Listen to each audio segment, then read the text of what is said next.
Okay, I think we are live. Welcome everybody. The town hall from home is back. We took a break when we were in special session, but we're back here in my semi-reorganized sitting room here on the bookshelf. We got a little upgrade on the cleanliness and organization over the weekend. I want to welcome you all for tuning back in. We, as many know, last Monday, 10 days ago, we wrapped up a short special session that was meant to address the budgetary situation in New Mexico caused by the pandemic and a downturn in economic activity.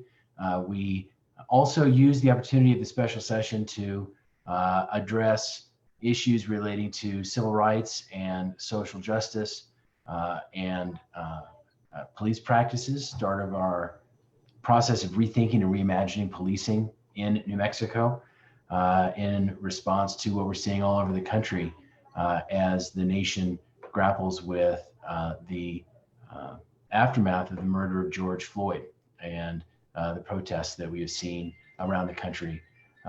We started to address that as well and took some steps to help New Mexico's small businesses.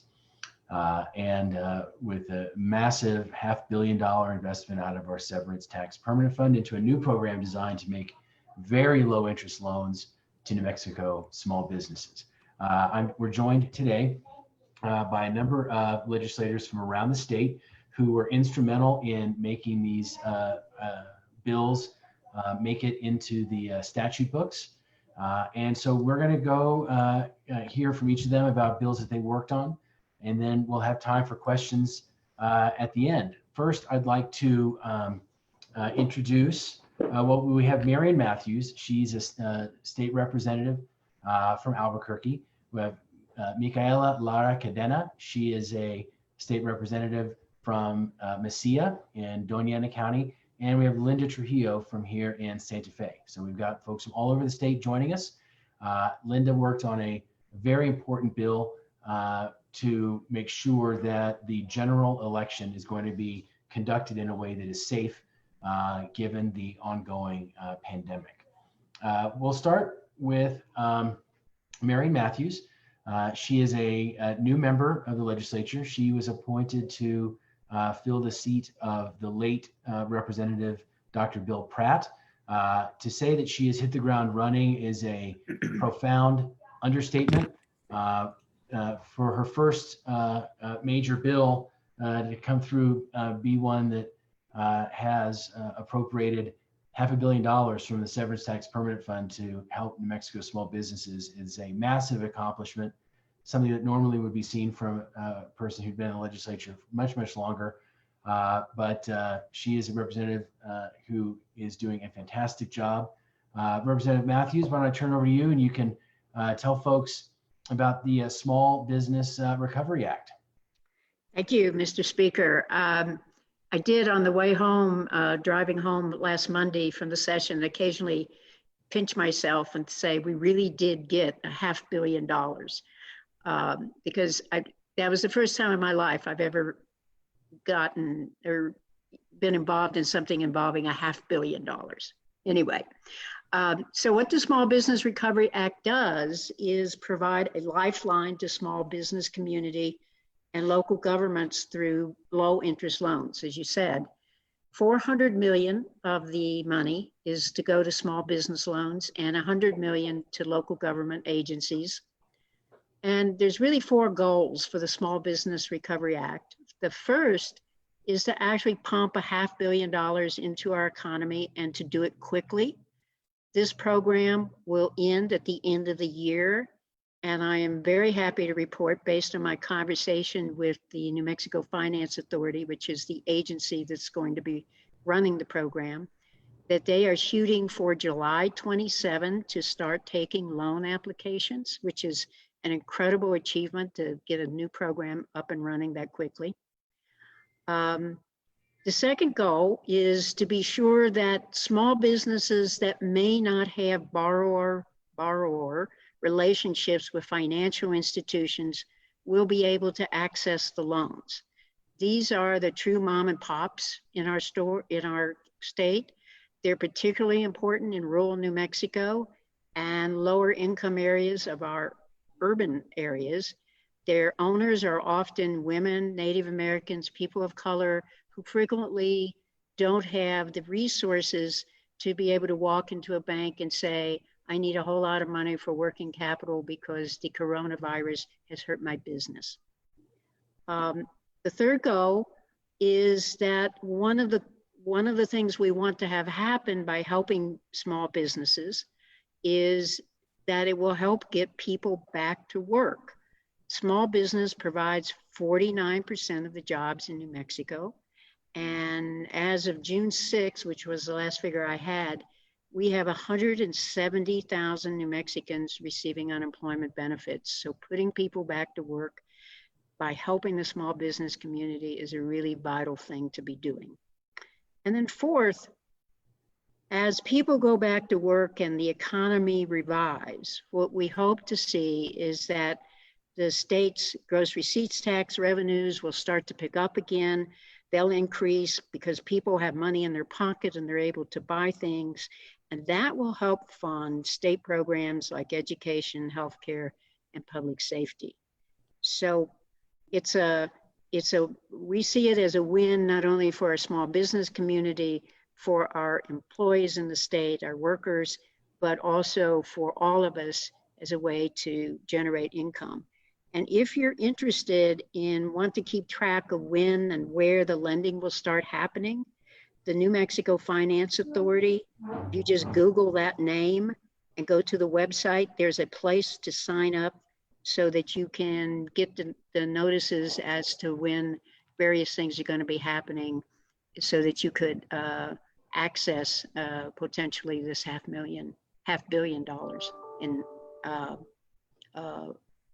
loan money.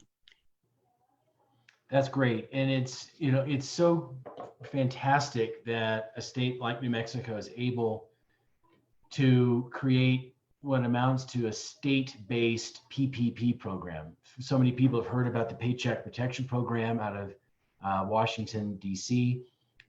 Theirs is a little bigger. They've spent about $560 billion. So they're on a $500 billion scale. But in New Mexico, about $2 billion was spent through the PPP on loans to New Mexico businesses. So this is about 25% of what we saw. And there were just, I believe, under 10,000 businesses that participated in PPP in New Mexico. So it is a very significant number. It is going to be a big help. And there's also an important provision in there to help some of our local governments that are also very cash strapped right now with the economic downturn. So the email address, by the way, is recovery@nm for New Mexico, FA for financeauthority.net. So recovery@nmfa.net. Send an email there, and then they'll make sure that if you want to participate in this program, you'll be kept in the loop and kept up to speed on how you can put in an application and get those loans funded. Next, I'd like to go to, and I realize I'm repeating myself, but congratulations, Representative Matthews. This was a very big deal for New Mexico business.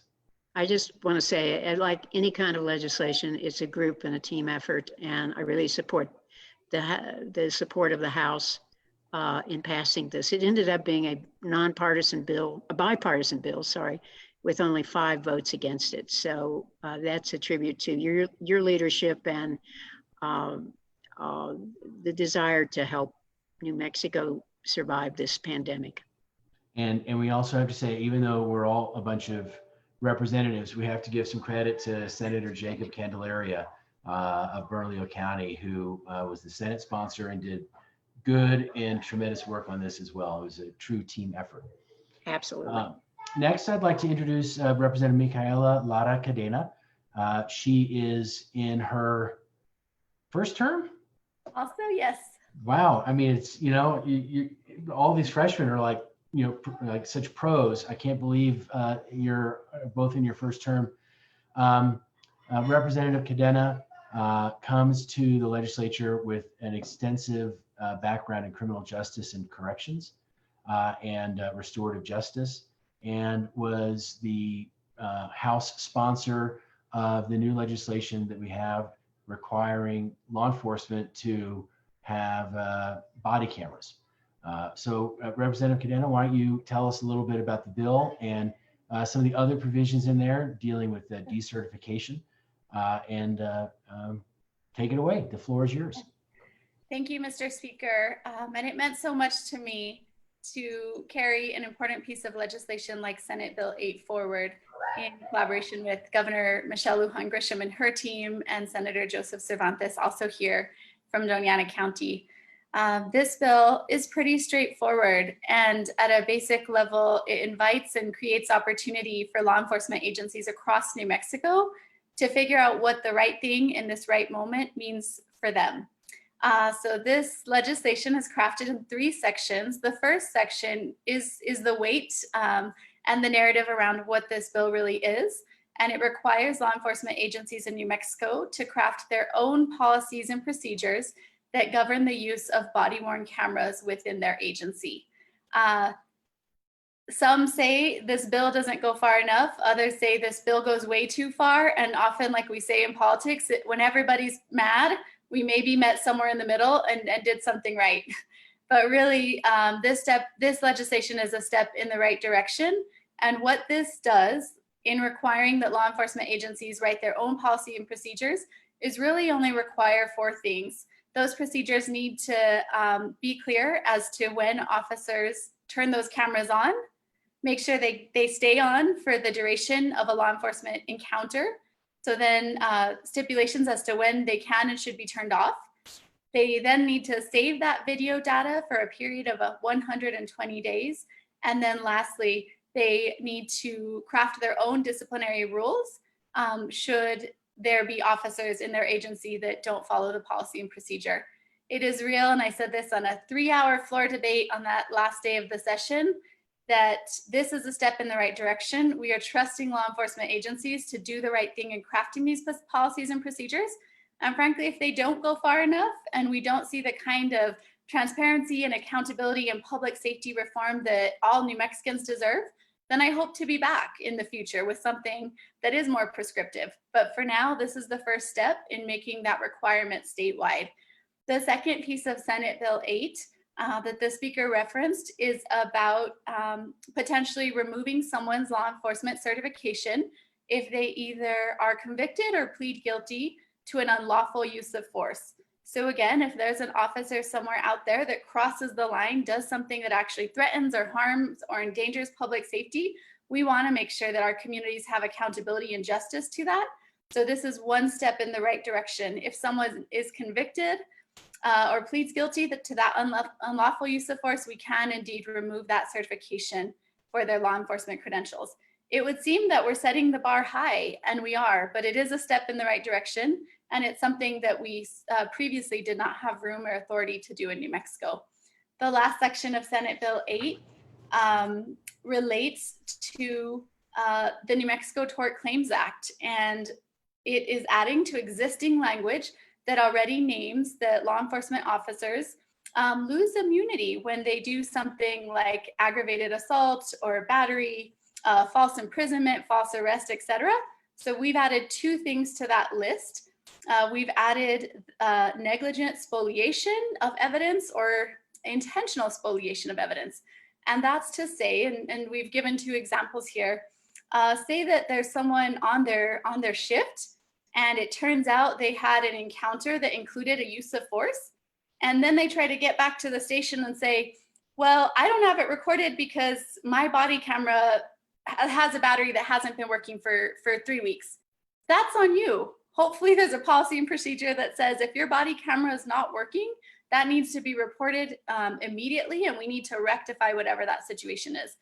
In another, hopefully kind of situation that won't happen, somehow we have evidence that's deleted or destroyed, and it seems to be intentional, and those judicial standards are met and those jury standards are met, that in turn, that's something that we could see some liability for. What's really important to say here, we had lots of concerned folks emailing and calling and reaching out that somehow officers themselves would hold this liability. But what's really important in New Mexico is that the agency that an officer would work for, whether there's a negligent spoliation of evidence or something intentional, it's actually the agency's responsibility to defend that officer and indemnify them from damages. So if there were to be judgment rewarded to a family in the case of something going wrong, it's not personally the officer that pays it, it's the agency they work for. Of course, in the end, this is about changing cultures and creating accountability and transparency. So the idea is, with increased liability, hopefully we have an improvement in behavior so that one day every New Mexican can have the kind of room to live with respect and dignity in all our communities. And lastly, Mr. Speaker, I just wanted to add, for me, this felt certainly like this was the kind of leadership we wanted to show out of Southern New Mexico, but also something that our community here in Las Cruces and Doña Ana was feeling very personally. In February of this year, there was someone in Las Cruces that was choked out and killed by a Las Cruces police officer on February 29th, Mr. Valenzuela. So it's certainly a conversation, courageous conversations, hard conversations we're having here at home about what it means to have, again, accountability and transparency. Because in Las Cruces, we already do use body cameras. We all have known and been able to hear the final last minutes and last words of Mr. Valenzuela as he was killed. And that's important as we work to do better training, change some policies internally, document and learn from what happened so that our communities can feel safer in their encounters with law enforcement. So thank you, Mr. Speaker, for your leadership on this issue and for all the work that it took to get this through the House. Thank you. And it is a very good and important first step. And we are getting questions from law enforcement agencies, how are they going to pay for these body cameras? I received earlier today a long list of multiple federal sources of funding for these body-worn cameras. There's a specific Justice Department program meant to pay for body-worn cameras. The grant cycle for that doesn't start for another couple months, but there are going to be several ways that these can be paid for, and it's a very much a worthy expense because of all of the positive benefits that flow from that extra accountability and from knowing the circumstances that occur in a law enforcement encounter that has a tragic outcome. So thank you very much for that bill. Now I'd like to introduce and turn it over to Representative Linda Trujillo from Santa Fe. She's in her second term, and in her time in the House, she has become a real expert in the election code, and she had we sort of joke about the 500 or 600 page election tune-up bill last session, and in this session we had a bill that creates special provisions for this general election so that it can be conducted in a way that is safe for voters and poll workers, and make sure that we have an election with turnout that can be done safely in the middle of a pandemic. So Representative Trujillo, I'll ask you to tell us a little bit about the election bill that passed, and the floor is yours. Thank you, Mr. Speaker. Everyone, please excuse my sunglasses. I had my eyes dilated, so thus the sunglasses. So Senate Bill 4 is really a comprehensive bill, although it wasn't 400 pages, with some temporary provisions limited to the November general election. But what it does is it looks at all of the different problems and challenges that happen during the primary and makes sure that those don't occur, assuming that we're still going to be in a pandemic, so that people don't have to choose between their health and their ability to participate in the election. So it does a number of things. One of the things it does is changes all voting locations to voter convenience centers, which means that you can go to vote anywhere in your county, and they'll be able to pull up your ballot for the offices that you have the right to vote for. Now, while Albuquerque's been doing this for a long time, many other communities haven't. And it's a real help, particularly in this time when we don't want people driving around. It also authorizes county clerks to send out an application for absentee ballot. This is important. It's a timeline that is kind of tightened up to get those sent out earlier so that they are returned back in time. It does not require county clerks to send out such a ballot application, but it does authorize them to do that. And the only way that we had authority to do that during the primary is because, of course, the Supreme Court ordered it to be done. But we needed to provide that authority for the general election. It also changes the requirements for what has to be on the ballot, the envelope for the absentee ballot. And it is a signature and the last 4 digits of your social security number.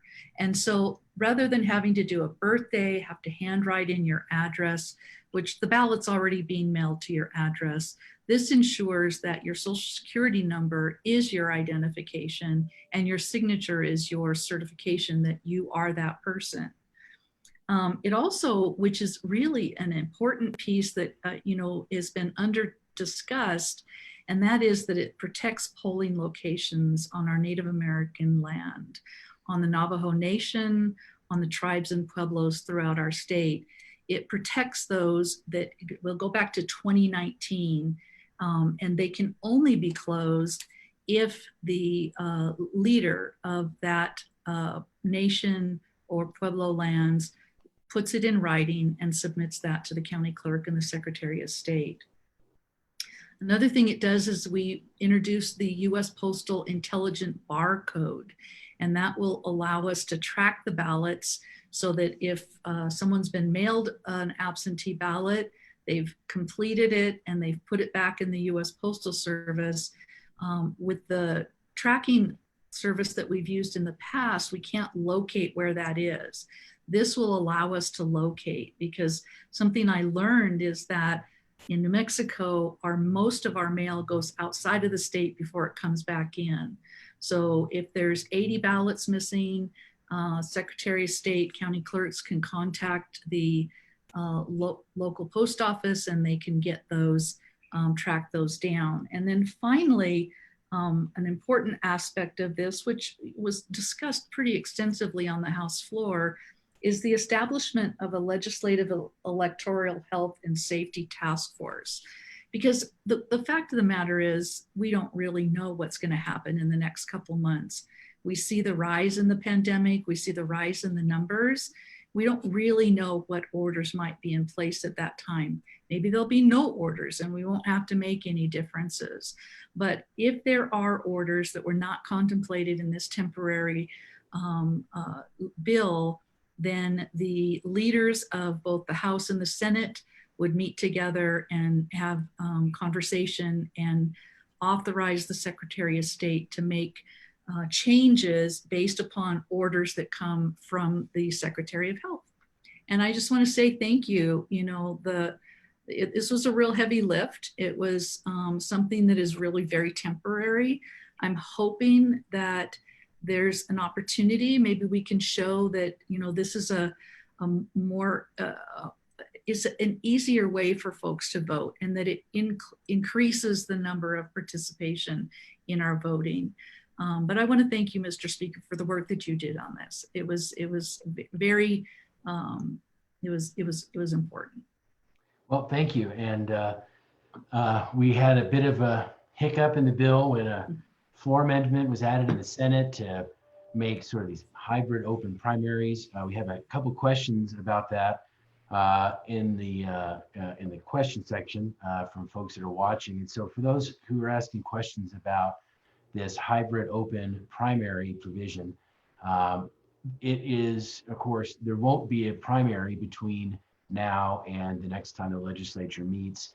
And I feel very confident that sort of strange hybrid open primary will be addressed in future legislation, and that when we have the primary election in 2022, this provision will not be in the law. But we had to leave it in there because of some last minute procedural things were happening as we got toward the end of the session. And we didn't want to lose the whole rest of the bill, which is so important for public health and safety. I'll touch very, very briefly on the budget and a tax bill that we passed. It has a number of questions, and then we'll go to some more questions from viewers. Overall, the budget, when we look at the core functions of government, the things that we as Democrats in the legislature and in the House think are the most critical parts of our budget, that being education, healthcare, and public safety, I'm very pleased that in spite of an anticipated downturn in revenue between 25 and 30%, we were able to eliminate certain one-time spending items and draw on some of our reserves that were just shy of $2 billion after the last session. So that when you look at education, from last fiscal year, which ended yesterday, and the new fiscal year that starts today, in spite of that big downturn in revenue, we're going to see an overall increase in education spending of a little more than 3%. We also included in this budget money to pay for impact aid credits that the state has been taking. And that is an important step to help address the education conditions in areas of the state that have primarily Native American populations. It's been an important issue for me, and I was glad to see that we were able to have some funding in the budget for that.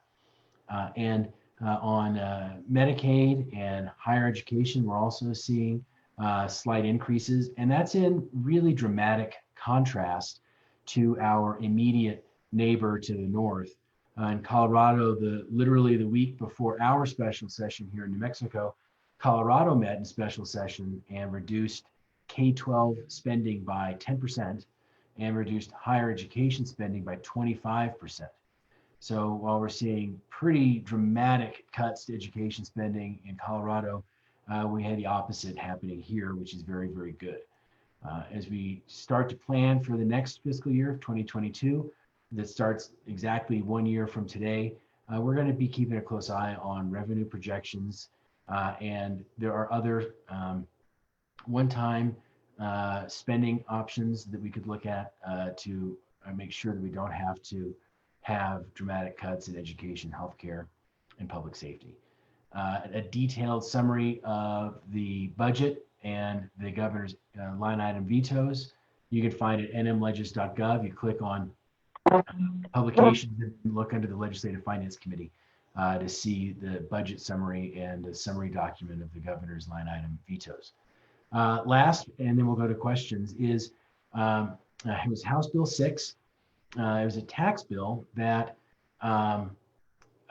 allows the state Department of Taxation and Revenue to waive penalties and interest for taxes that were unpaid. This is gross receipts tax, income tax, property tax, taxes that weren't paid due to COVID and people and reductions in revenue to businesses and reductions in income into people's homes. That's an important thing to be able to say. This is an extreme situation that we have in our economy, and people shouldn't be facing heavy fines, penalties, and interest for taxes that they were unable to pay through no fault of their own. So that bill has been signed. It was covered in the state's news media. And again, a summary of that bill, you can find it at nmlegis.gov. So we'll go to some questions. The first question, we have,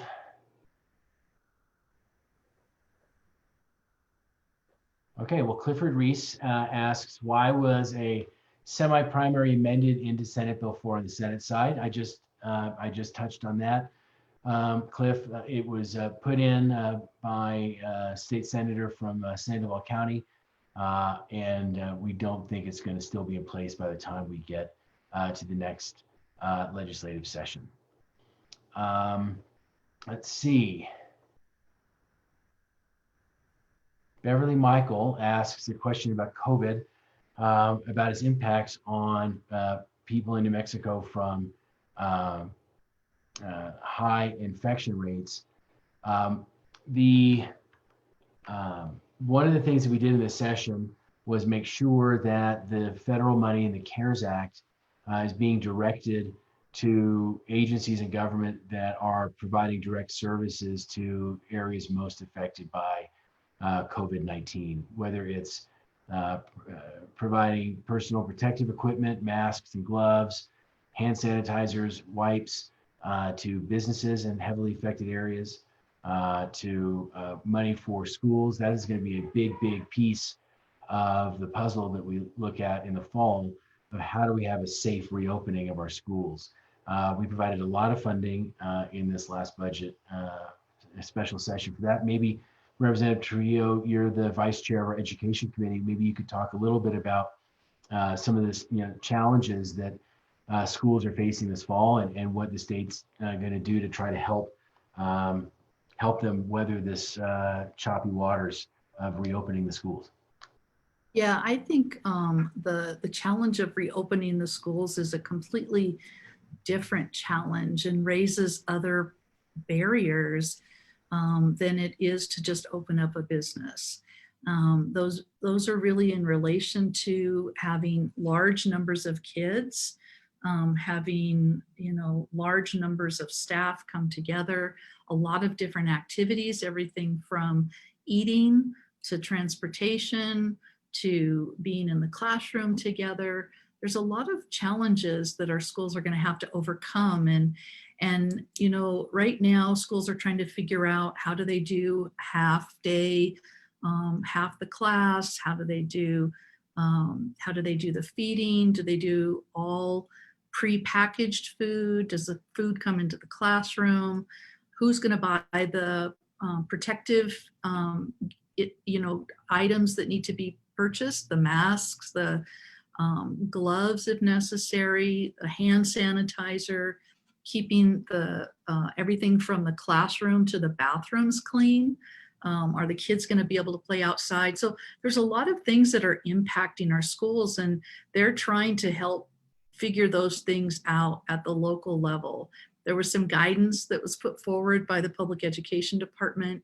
There's not real specific requirements as of yet, but the guidance gives local districts the opportunity to do that. I think there's still some challenges, and I think we discussed this during the session, Mr. Speaker, that there are some real inequities around the state in regards to access to technology, a computer, to broadband, to just the ability for teachers to learn how to use that if they haven't used it in the past. So there's a lot of things that are impacting our schools. Like I said, even more so than we see it impacting businesses.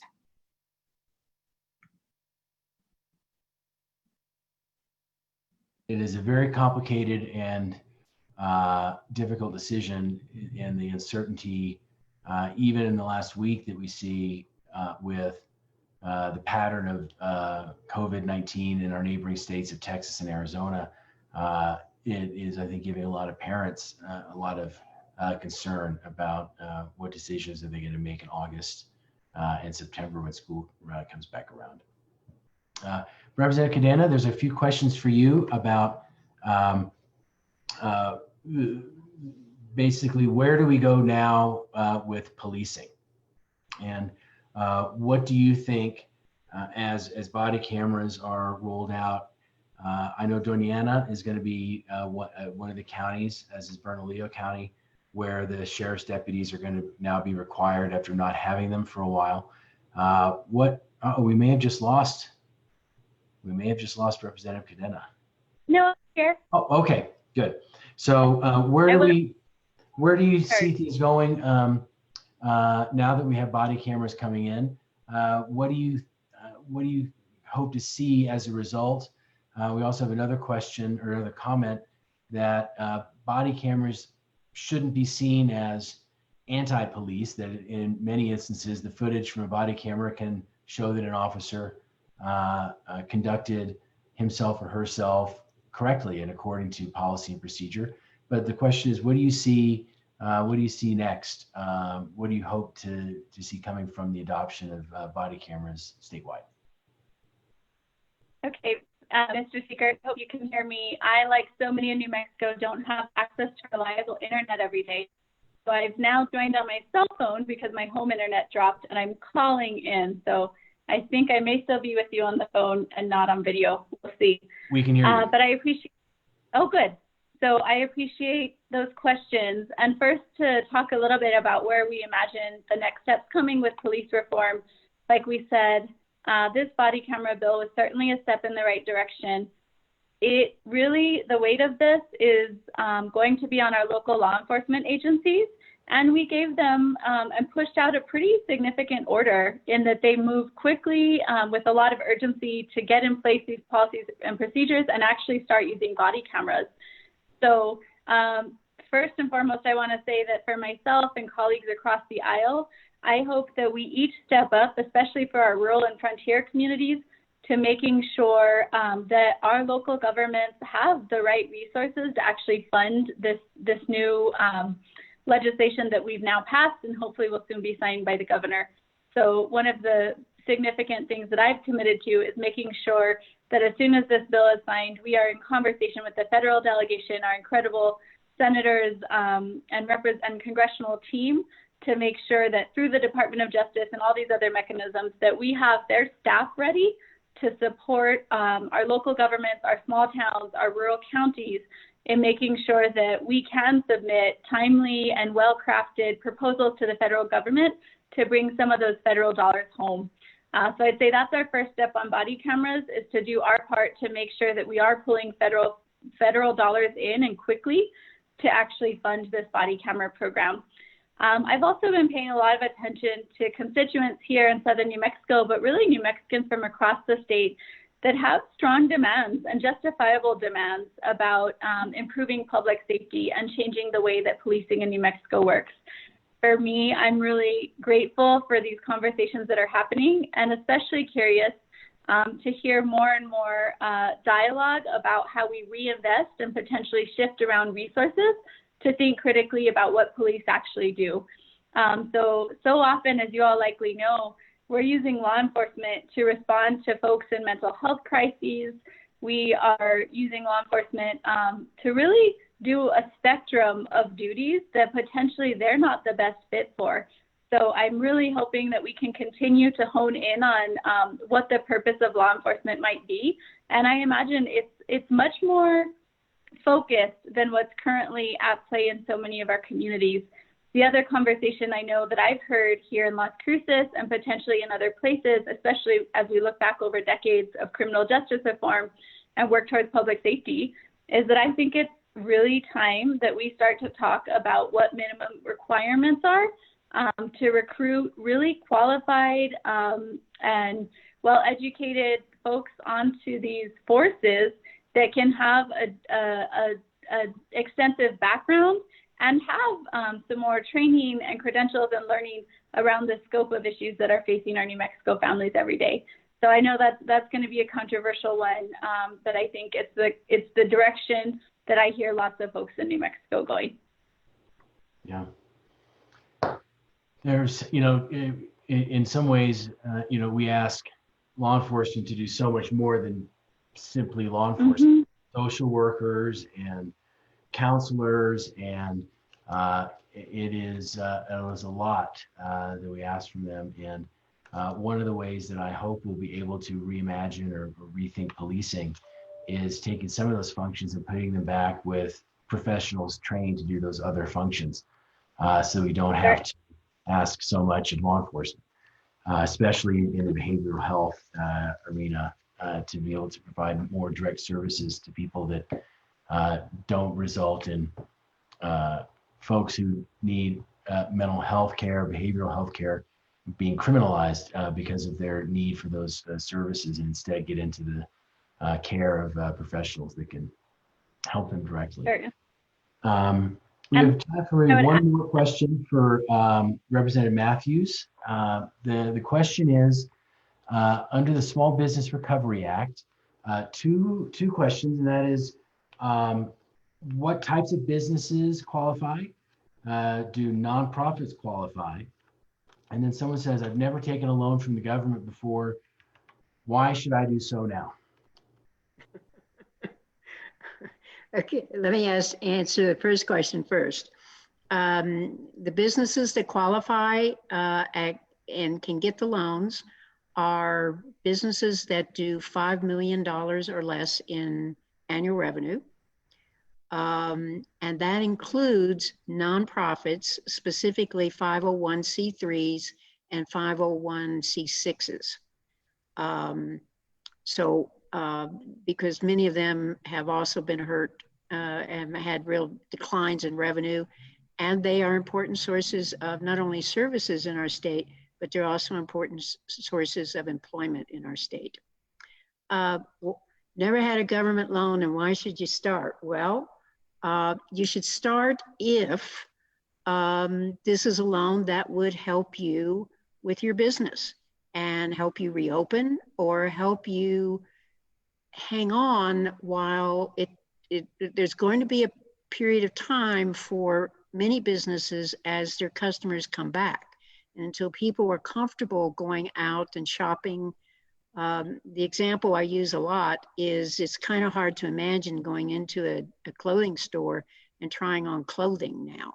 I mean, that just seems kind of like you wouldn't do it. It wouldn't be safe. And so in certain kinds of businesses, there's going to be a lag time between the present time and probably several months before people are really comfortable coming back to your store. If you have the ability to go to a bank or a financial institution and get a loan, that's fine. We're not precluding you from doing that. This is low interest. The interest rate is 1/2 of the prime rate, which makes it very attractive. And the repayment terms are, it is a loan and it is expected to be paid back, but the repayment terms are pretty long term. You have up to 6 years essentially to be able to repay the money. Mm-hmm. And so if that fits your need, then please apply. And if it doesn't, then that's fine too. We're not requiring you to take the money. We think we're going to have a whole lot of people who are going to jump in and want a shot at this $400 million. And we, quite frankly, expect it to go pretty quickly. Mm-hmm. And as I said, anything that's not spent by the end of the year is not, the loan program will end at that point. Yeah. And just like the PPP, there's no personal guarantee and required, and there's no collateral requirement either. So I hope folks will take advantage of it. And for those of you who are asking, every member of the legislature is disallowed from participating in this. So don't worry. Legislators, any businesses that we have any interest in, spouses are not participating. So this was not done for any of us. We can't participate, and this is for folks all out in the private sector. I want to again thank our guests. Representative Marion Matthews, Representative Micaela Lara Cadena, and Representative Linda Trujillo. We also had a few of our colleagues in the House watching, Representative Derek Lente, Representative Willie Madrid, and Representative Joanne Ferrari. Representative Lente is from Sandia Pueblo. Representative Madrid is from Chaparral in southern New Mexico, and Joanne Ferrari is from Las Cruces. Thank you for joining us. We will be back next week on another town hall from home. Topic is to be determined. So stay tuned. We will be in the same place, same time next Wednesday at 3 in the afternoon. Again, thank you all for joining us. I hope you enjoyed the presentations. And until next week, stay safe Stay home if you can. God bless you all, and we'll see you next week. Bye-bye.